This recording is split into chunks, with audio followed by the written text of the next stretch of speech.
जो खाते हैं ना उसके बारे में। ये क्या है? गेहूं। फिर ये क्या है?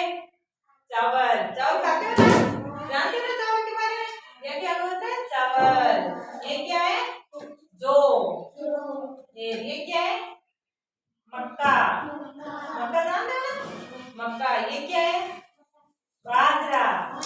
हमारे यहाँ सबसे ज्यादा क्या होता है राजस्थान में? बाजरा।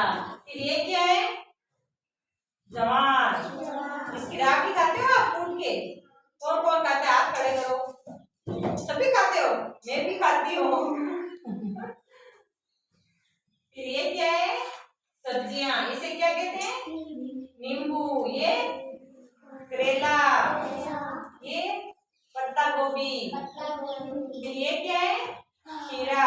खीरा काकड़ी।